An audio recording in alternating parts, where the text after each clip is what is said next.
NEET 2005 का question है। इसमें बोला गया है कि Q1 Q2 are place at 30 centimetre.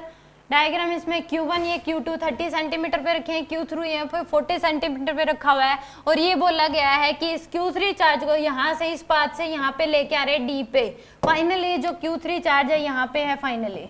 तो इस केस में ये बताना है change in potential energy of the system इतनी है तो K की वैल्यू क्या होगी। तो यहाँ पे पहले इनिशियल यहाँ पे ये Q3 तो हम इनिशियल पोटेंशियल एनर्जी लिख लो, क्या हो जाएगा म्यूचुअल। यहाँ पे पोटेंशियल एनर्जी का मतलब है म्यूचुअल पोटेंशियल एनर्जी। तो ये एक पेयर बन गया। यहाँ पे इसकी पोटेंशियल एनर्जी इनिशियल क्या आ जाएगी K Q3 Q1 बाय में ये जो गैप है 40 इंटू 10 की पावर -2 ये आ जाएगी आपके पास। एक यहाँ पे प्लस का K Q1 Q2 बाय में 30 इंटू 10 की पावर -2 और एक पेयर ये बन जाएगा आपके पास, यानी कि प्लस का Q3 Q2 ये 40 है 30 है तो ये जो लेंथ आएगी ये कितनी आ जाएगी 50 आ जाएगी। तो 50 इंटू 10 की पावर -2 ये इनिशियल पोटेंशियल एनर्जी आ गया आपके पास। फाइनल पोटेंशियल ये चार्ज क्या आ गया यहाँ पे आ गया, यहाँ की बजाय ये चार्ज क्या है अभी यहाँ पे। तो फाइनल पोटेंशियल एनर्जी आ जाएगी K Q1 Q2 बाय में 30 इंटू 10 की पावर -2 प्लस का K Q2 Q3 ये जो लेंथ होगी ये क्या होगी 50 10 इंटू 10 की पावर -2 यानी यहाँ से यहाँ तक ये कितनी हो जाएगी 10 हो जाएगी आपके पास, क्योंकि ये 40 है तो ये भी क्या होगी 40 और प्लस का K Q1 Q3 divide by में 40 इंटू 10 की पावर -2 ये फाइनल पोटेंशियल एनर्जी है।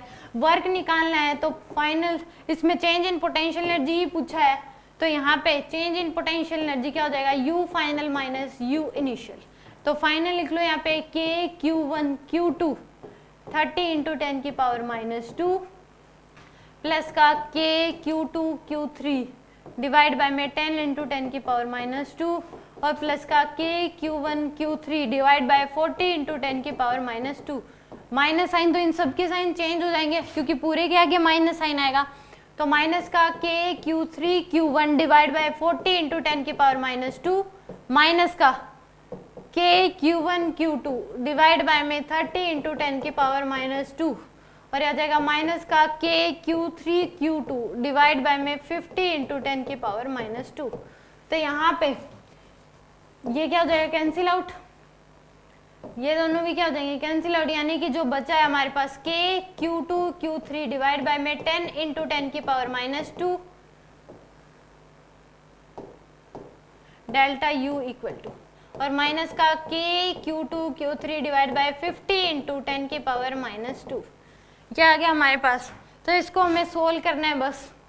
यहाँ से K Q2 Q3 हम कॉमन ले लें, ये आ जाएगा 1 बाय 10 इंटू 10 की पावर -2 माइनस का 1 बाय 50 इंटू 10 की पावर -2।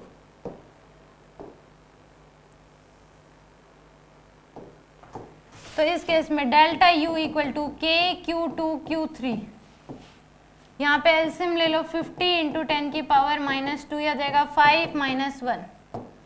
तो यहाँ से K Q2 Q3 4 divide by में 4 इंटू 10 की पावर 2 डिवाइड बाय में 50 ये आ गया, यानी कि डेल्टा U की जो वैल्यू है वो आ गया आपके पास K Q2 Q3 400 divide by 50 तो यानी कि 8K Q2 Q3 ये आ गया, यानी कि 8Q2 Q3 डिवाइड बाय में 4 पाई एप्सिलॉन नॉट ये है डेल्टा U की वैल्यू। और इसने गिवन है, इन दोनों को क्या कर दो इक्वेट कर दो, हमारे सोल्व करने पे ये आई है और इसने गिवन ये है तो इन दोनों को अगर हम इक्वेट करेंगे यानी कि 8Q2 Q3 डिवाइड बाय में 4 pi epsilon naught equal to क्या आ जाएगा Q3 डिवाइड बाय में 4 पाई एप्सिलॉन नॉट K।